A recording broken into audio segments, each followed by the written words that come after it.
Want to understand yourself and people around you better? You've come to the right place.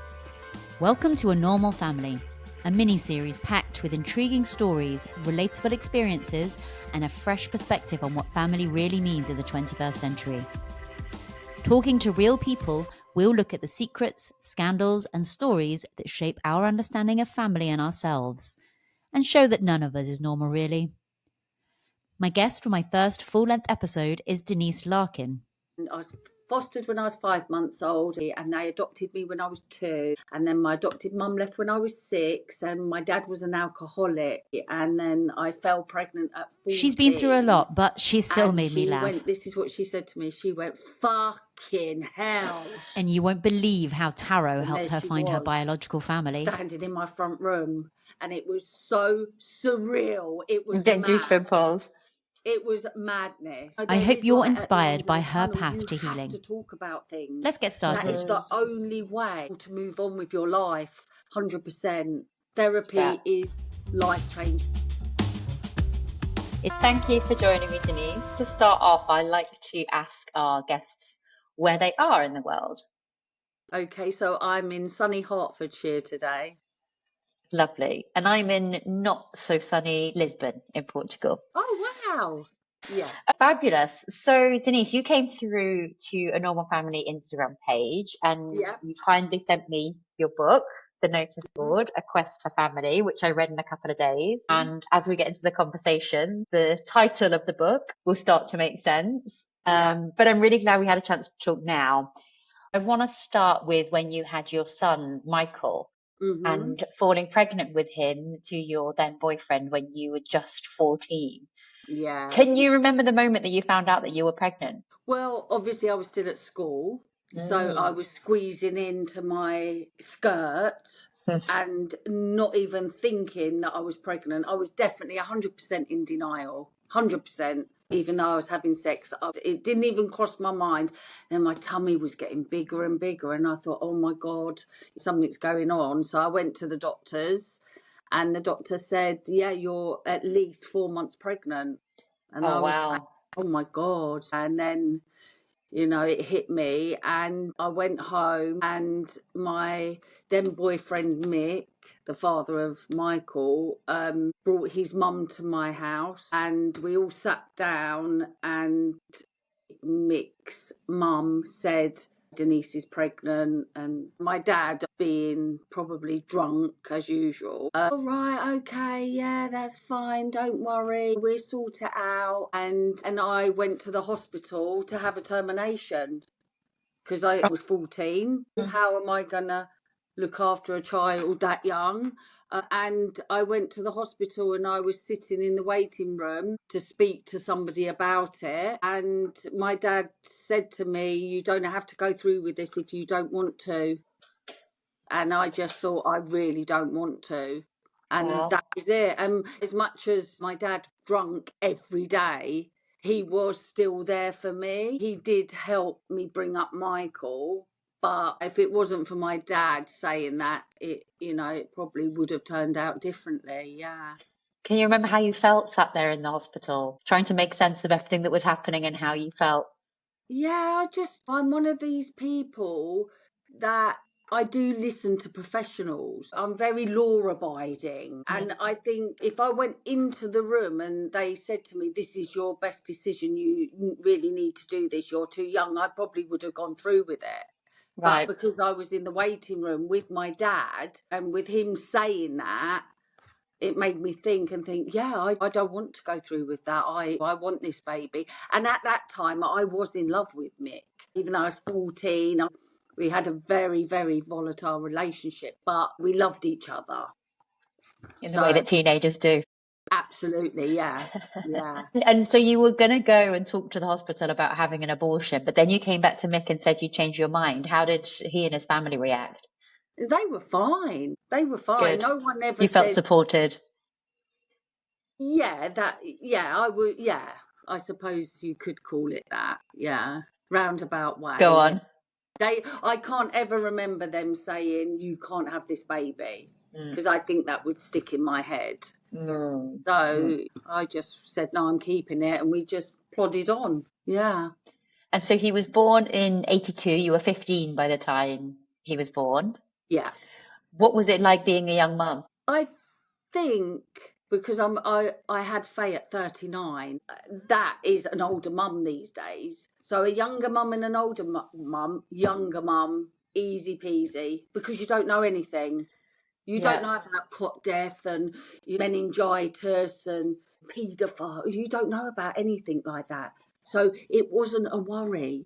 I just brought him up happily and didn't worry about anything. If he fell over and cut his knee or whatever, it was just okay, get on with it. Having my daughter, I was a nervous wreck because I knew about everything by that time. But having him, it was lovely. Yeah, I enjoyed it. I loved it. It's interesting that you talk about that fearlessness. My mum had me when she was young, and she says similar, that she kind of didn't know what she was supposed to be scared of, actually. And then when she had my brother 6.5 years later, then she was a bit more neurotic about all the things that could go wrong. Exactly, yeah. Yeah, when you're young, you don't know about anything. Yeah. So in that respect, being a younger mum was amazing. Yeah. The thing is, I had both my sisters there. I did have a lot of support. If I was completely on my own, it might be a different story. So I did have support every day. You carried on living with your dad after you had Michael. Yeah. And then you and Mick separated a little bit of time after. But one of the things you said in the book was that he always maintained a good relationship, Mick and Michael. That seemed like it was important to you. Yeah, because I didn't have that with my biological parents. I wanted them to have a relationship, and they did have a good relationship. But me and Mick never did, really. Literally, when we first met, we were fighting and arguing all the time. The one thing that he knew that I would absolutely go crazy about is he would always say to me, "Oh, your birth mother didn't want you, and then your adopted mother didn't want you." So I would go from 0 to 10 within 1 second because he knew how to press my button. Yeah. And he would do that all the time. I could never bite my lip and think, just ignore him. I couldn't do it. Well, yeah, that's quite cruel to go straight to the core of something that for a teenage girl. Yeah, it's ridiculous. Let's turn back to your family. So I think Michael was a few years old when you had the feeling like you wanted to find your family. Yeah. Well, to be honest, I'd always wanted to find them. I always had this dream of what my birth mother looked like, and I fantasized about what she did for a living and where she lived, and she was this glamorous lady. My dreams were shattered. Everything that I thought she would be, it was totally the opposite. But yeah, I really did want to find her and my siblings. I always knew I had Ricky, Anthony, and Jackie, so I always wanted to meet up with them and see them. But I only met my birth mother twice. Right. Yeah. And that was some years after you started the search that you met her the first time, right? Social services, and it was it took 3 years because sometimes I really felt like, right, this is it. I really am going to try and find her, and I'd go to a private detective and they'd do all the searching and come back with nothing, and then you leave it for years and then go back and think, right, let's try again. But it took years to find her. Definitely. It's a big undertaking, right? Not just logistically and practically dealing with private investigators or social services or paperwork, but also emotionally thinking about it. So I can understand how it went in waves for you. Yeah, that's exactly how it did. One day I'll be really enthusiastic and think, all right, that's it. Let's find Maureen. Let's get out there and find her. And then it'd last for about a week and then it'd go right downhill. Not interested. Don't want to talk about it. There was one moment in your search for your family, which is really extraordinary and madness. Tells us where we got the name of the book from. It is crazy because I've known Karen forever, really. So take us back to that moment, Denise. So you're sat with your friend Karen, who you've known for years, doing a tarot reading. Yeah, so my sister Jill and Jackie were at my flat, and Jackie loves to do tarot card reading. And Jackie is a little bit spooky because she knows things that other people just don't know. She's just got that gift, if you want to call it that. And yeah, we're sitting there, and she started doing my tarot cards.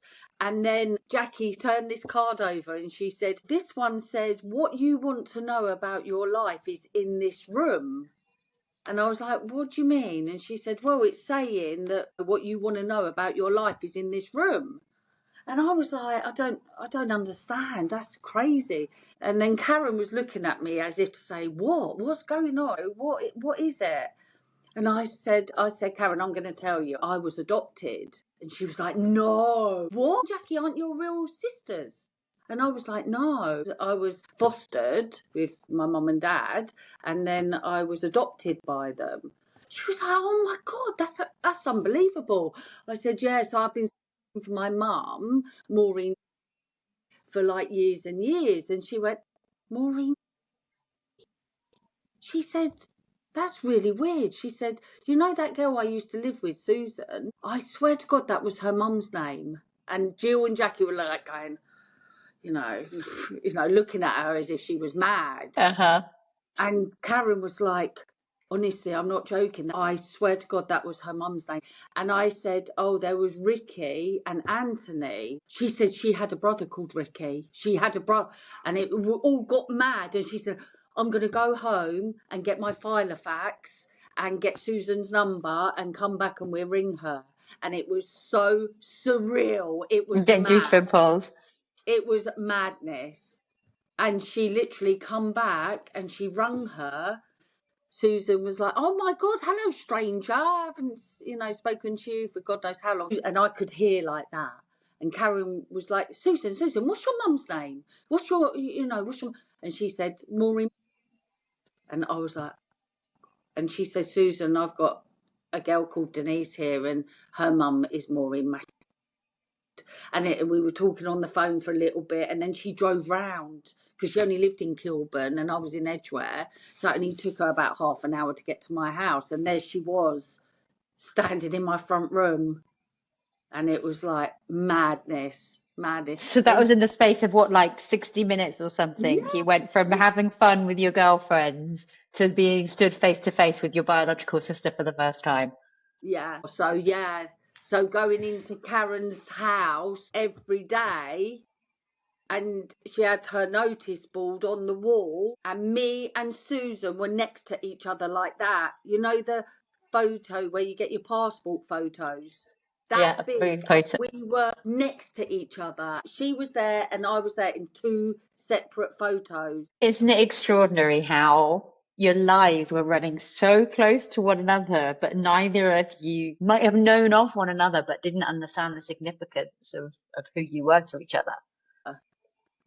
Yeah. So how did it feel when she was stood in front of you? Did you feel connected to her?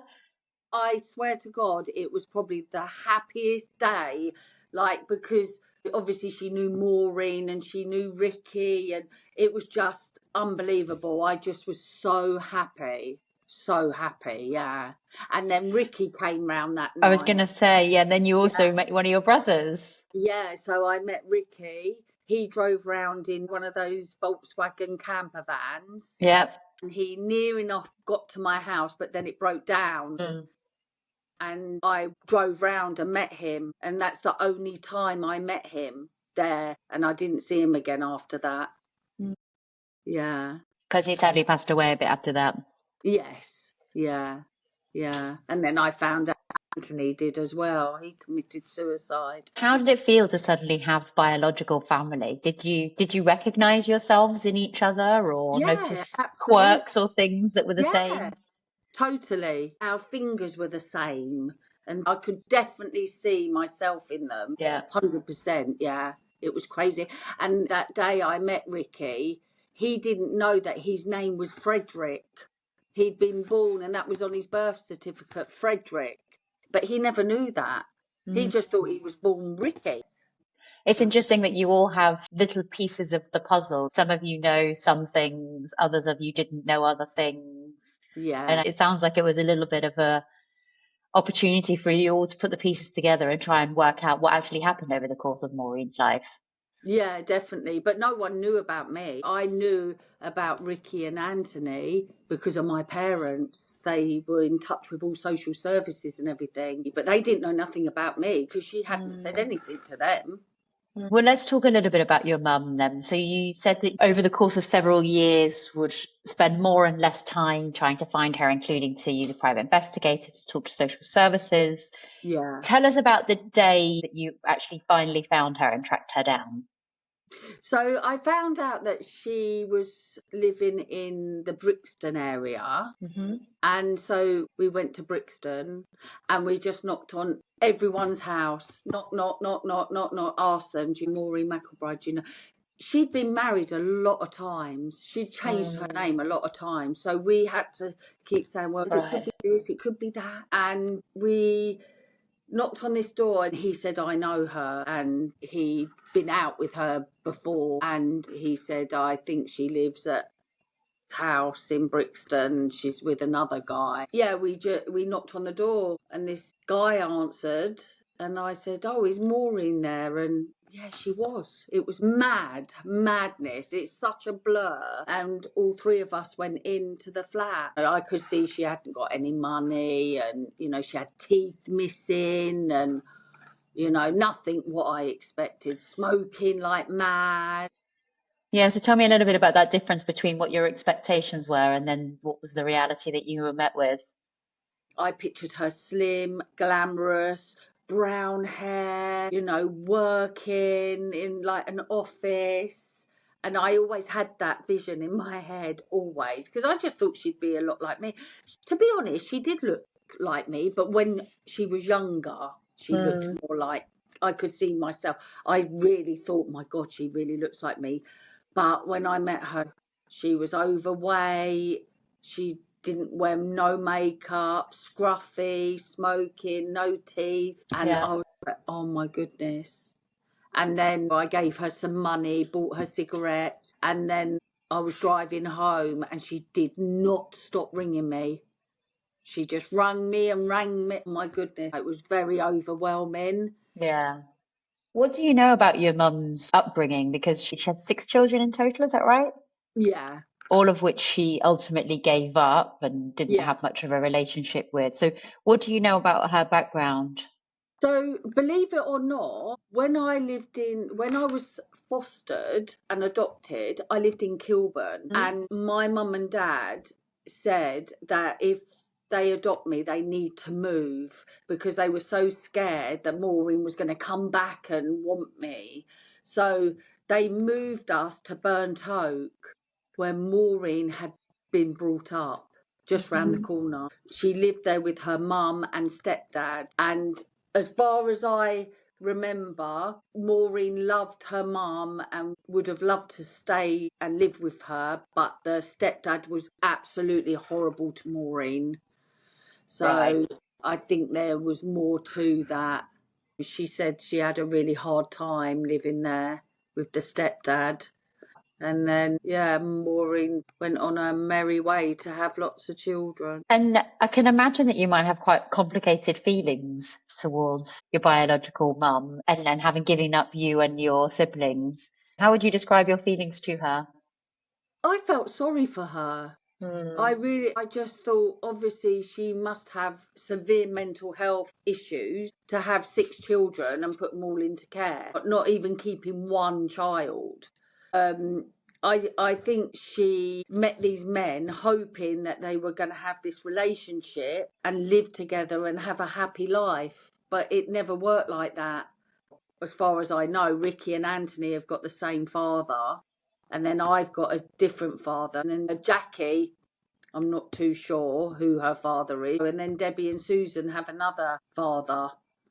So I felt really sorry for her. She did have very bad mental health issues. And I can relate to that because I have always had mental health issues. One of the things that I'm interested as I talk to people about their families is whether they have beat or whether they repeat the same cycles of behaviours that their parents did. But it seems to me that you very much beat the cycle of neglect from your biological mother, but we haven't talked about your adoptive mother, but perhaps also from her too. Yeah. And you've said that you shared some of the mental health challenges that she had. So what do you think has made you the parent that you are versus the examples that you were brought up with?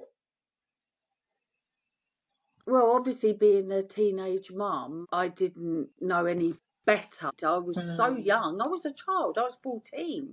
And looking back, I'm like, oh my God, I can't believe that was me. It's so weird. But I loved Michael and I wanted to be the best mum that I could be for him. Maybe I just wanted him to have the life that I never had.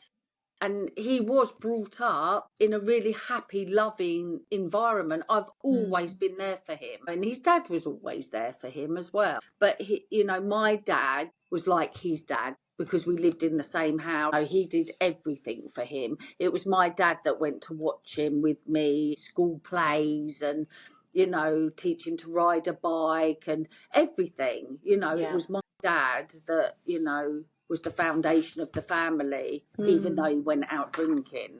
It was just like normal. You said something beautiful in the book in relation to Faye and doing the things for her that you never had as a child, even just things like picking her up from school. Oh yeah, I did everything for her and still do it. She has been really spoiled because I wanted her to just have the best. I don't want my son and my daughter growing up with mental health issues. I don't want that. Mental health is, oh my goodness, I'd rather have like 2 broken legs any day of the week than mental health. It's so scary, the thoughts and everything that go through your head all the time, panic attacks and stuff. Luckily, touch wood, I don't have any of that now. But yeah, I just wanted her to have the happiest experience ever. And I'm so lucky to have them both. Amazing. And so let's fast forward a little bit because you talked about when Faye was going to school. That's when actually you started to face feelings of shame related initially to being a teenage mum, but then more broadly about being adopted. Can you talk a little bit about how those feelings started to appear for you? Yeah, that was actually in a prep school. So with it obviously being a private school, a lot of the mums there are older mums as well, like well-to-do ladies, and it was just awful because every single time I spoke to a new mum that I'd met, they always used to say, "Have you got any other children?" Always. And it's just a question, but oh my God, it was horrendous because they'd always say, "How old is he?" And I'd always try avoid that question because I always thought they'd judge me because he could be my boyfriend, really. He's not that much younger than me. But it was awful, horrible. I hated it. Yeah, it was just made me feel like really panicky and anxious. And I just thought everyone was judging me, basically. Yeah. So then you wrote that around 50, you were watching television and saw the therapist, Mandy Sagliari, and started thinking about therapy. And I think you actually went in to speak to Mandy herself. Can you talk a little bit about the beginning of that journey? I'll just tell you this before I get into that. So when I was about 20 roughly, when I was going through like, oh my goodness, I can't cope anymore, I need some help. I was having really bad panic attacks all the time. So I went to the doctor and he was such a lovely doctor, and he said, look, I'll sort you out a counsellor and you can speak to a therapist and hopefully that will help. And I went in, I'll never forget it, and there was a lady sitting there and she said, sit down, just tell me a little bit of your backstory and we go from there. So I said, well, I was fostered when I was 5 months old, and I went with my foster family and they adopted me when I was 2, and then my adopted mum left when I was 6, and my dad was an alcoholic and so he was never there for me. And then I fell pregnant at 14 and she went, this is what she said to me, she went, fucking hell. That's what she said. And I was like, and it just ruined me. I just thought, I couldn't believe it. She was so shocked and like she couldn't believe it. And that was it then. I did never go back to her. And I told the doctor, and he was horrified.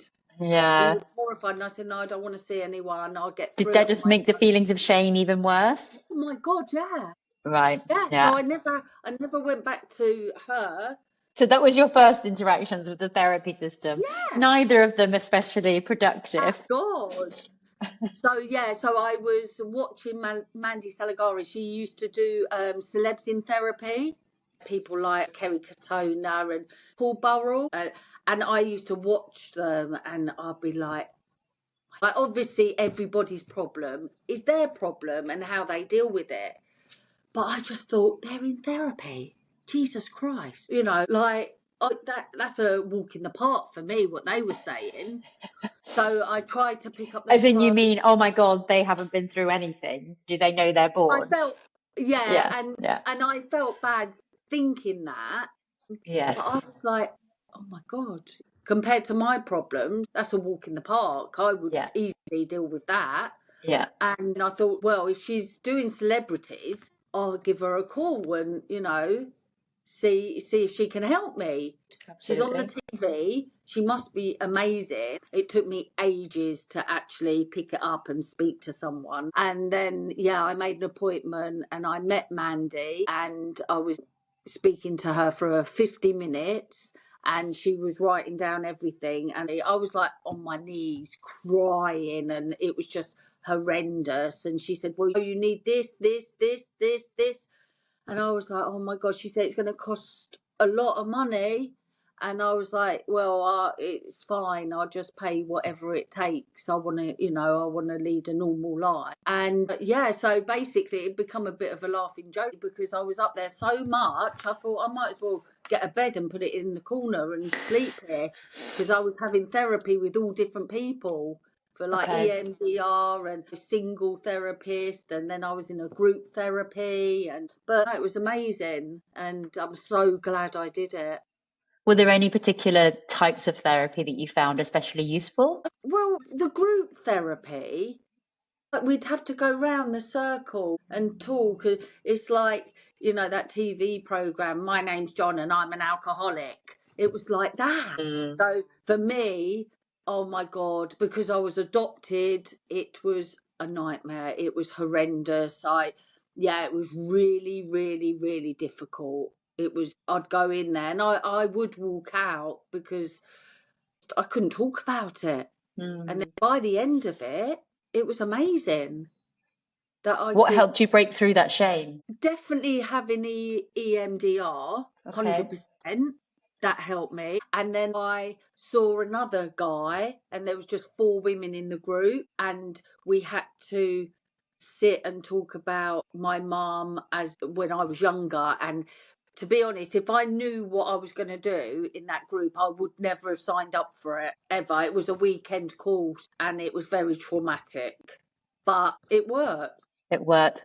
And you mentioned EMDR, which not a lot of people have heard of, but so can you just explain how it works and what your experience was like? Yeah, so basically you have to look at the therapist's finger. It's crazy. And you just look at his finger like that and he'll talk and ask you questions. And I was crying and crying. I think I had 10 sessions. And I was crying. Yeah. And at first I was crying. It was horrendous. And his name was Tom and he was just amazing. I would just talk and it would just all come out and flow. And he would tell me things that no one's ever said to me before. Like, you had your son at 15, but he's a Met police officer. You should be proud. He's not in prison for murder. He's a police officer. And I've never looked at it like that before. No one's ever said you should be proud of him. And it changed all my way of thinking. And then I was like, oh my goodness, I am proud. Instead of thinking I had him at 14 and it's so shameful. Hold on a minute, he's a good, amazing citizen. And it did change the way I thought and everything. Yeah, definitely. That's amazing. That's amazing. Yeah. So you started to reject the shame around that event and realize what an incredible son you'd brought into the world. Yeah, absolutely. Yeah, definitely. And so before we started recording, you talked about how therapy's changed your life, and it seems like you're pretty well adjusted and happy now. What would you say to somebody who's thinking about going to therapy or who was a therapy cynic? You know, this is the thing why I wrote this book, because I want people to read it. I want to help people start a group and have people round who have been adopted or fostered or feel neglect or even the physical abuse and sexual abuse and things like that, because there is light at the end of the tunnel. You have to talk about things. That is the only way to get it out of your system and be able to move on with your life 100%. Therapy is life-changing. I used to be embarrassed to say, oh, yeah, I've seen a therapist. Now I say to everyone, go and see a therapist. I would see one every week now, but they charge a fortune. So, yeah, I would say you need help, go and get it, definitely. Yeah. It's I, like you, am a bit of a late convert. I think I would have been. I know. Been someone who 10 years ago would have gone, ugh, how self-indulgent to go to therapy. And now I think everyone should do it. Like all the Americans do, don't they? It's just like the way of life out there. They all do it. But yeah, I wish that I did it years ago. Yeah. And maybe these things come along at a time when we've got the strength or the support around us to actually do it properly, because sometimes things have to get worse before they get better in therapy. Yes, totally. They wanted me to do an anger management course. Okay. I'm not doing that. I'm not angry. No way. But of course I was angry. You know, that is normality. After having all my therapy, it's normal that I was angry and, you know, crazy because, you know, I never had any security. Yeah, you've been let down by a lot of people. Everyone, yeah, of course. So, yeah, it's normal to have, you know, anger. So I would be screaming and shouting all the time. But, you know, I know how to control everything now. I know how to get back to calmness and everything. And medication as well. Medication is a very scary thing, antidepressants, and I just think no, I'm fine, I don't want them, I'm not having them. But in fact I think I'll probably be on them for the rest of my life. Some weeks I think, right, I'm going to try and come off them, but then I think, oh, what's the point? Are you feeling, you know, horrible and anxious again? The medication is there for a reason. Take it. If you need it, take it. Exactly. And it can help you get over or out of the hole that you find yourself in. Definitely. Yeah. And you talked about how important it was for you to share your story for other people that might be adopted. Yes. I'm interested in the reception that you've had for the book. Oh, that was quite hard actually, because people didn't know that I was writing it. Yeah. It took a good couple of years to do it. And then suddenly I had this book and I was like giving it to my best friends. They were like, oh my God, can't believe you've done it. Oh my God. And a lot of my close friends were like, I can't believe you went through all that, because no one knew anything. Right. They didn't know.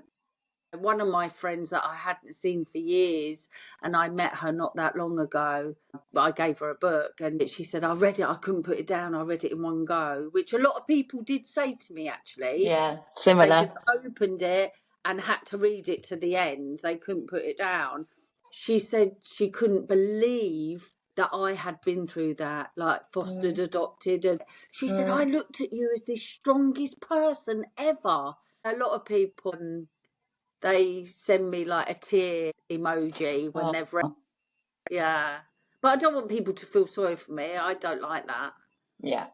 Yeah. That wasn't the purpose of the book for you. Absolutely not. I don't want, oh my goodness. No way. I can't bear that. It makes me feel horrible. So what do you hope that people take from the book? That they do get help that they need. If they want, you know, if they do feel anything like anxious, like panic attacks, you know, separation, everything, just get the help that you need. It's life-changing. Top advice and a good note to finish on. Yeah. And I just feel so lucky as well, because the therapist did say to me, look, somebody like you that have been through all of that literally should be a drug addict, an alcoholic, a prostitute, a gambler, And you're none of these things. And I think, my God, I am really lucky. Yeah, you're so incredibly well adjusted given everything that you've been through. Crazy. Yeah, you read my book, you think, oh my goodness, she must be a right nutcase. But in fact, I'm well adjusted, which is amazing. I'm so thankful. That was actually one thing I wanted to pick up on. When you were just talking about sharing the book, you said that you shared it on your Instagram briefly. Yeah. And I detected that there was a little bit of discomfort there. Did I read that right? Yeah, because, my Instagram is private. So it's not out there for everyone. And I just think some of the people that follow me, there's some of the mums that used to go to the school. So I think they would be judgmental. So I sort of put it out there for a little while and then took it off. Sometimes I think, I wonder what they're thinking, and are they judging me still? And are they thinking, oh my God, I didn't know that about her. So I put it on for a little while and then took it off. I find it interesting because I talked to quite a few different people, obviously, through the course of the project, and it never ceases to amaze me how reluctant some people can be to share their story through fear of judgment. One person I spoke to had lost her little boy, nearly 2 years old, and still felt very scared to be judged to talk about her story on her social channels. And so I don't know whether it's something about the human experience, but I find it interesting when actually we often don't judge people who tell those stories, but yet we still fear being judged. Yeah, I was always a people pleaser. Always. I always wanted people to like me. People did like me. I'm a bit of a joker. So a lot of my friends used to phone me and say, I'm ringing you because you always cheer me up. But I remember Jerry Halliwell, the Spice Girl, said one day that if she was on stage and there were some people there and 9,900 loved her, one person at the front hated her, that one person out of all of them, that would affect her. And that's sort of simplifying how I would feel. Focus on that one person that dislikes you out of the thousands of others that love you. I think everyone wants to be liked and loved, but now it doesn't bother me that much. If someone likes me, they like me. If they don't, I couldn't care less. That's how I feel. It. I think we all would prefer to be liked. I guess it's how you handle the people that don't like you. That's exactly. Everyone's different. You can't expect everyone to like you. It's impossible. Exactly. But, so it's been lovely talking to you. Amazing. Likewise. Thank you again for reaching out and for sending me the book and for being patient while I read it and then came back to you. Yeah, no. Thank you for making the time to talk, Denise, and enjoy the rest of your Tuesday afternoon. Oh, Angie, thank you so much. Take care. Thank you, Denise, for getting in touch via Instagram and joining me to share your family story. It really means a lot to me in this community when people are open and willing to contribute, because shame dies when we can share in a safe space. And hopefully this will give comfort to someone out there who has a similar experience. If you like the show, then please give it some love. You can like it or save it or send it to your friends. Everything helps to get it in front of new people. And if you have a story about your family which you'd like to share, then please get in touch via the details in the show notes. And thank you for being part of our family.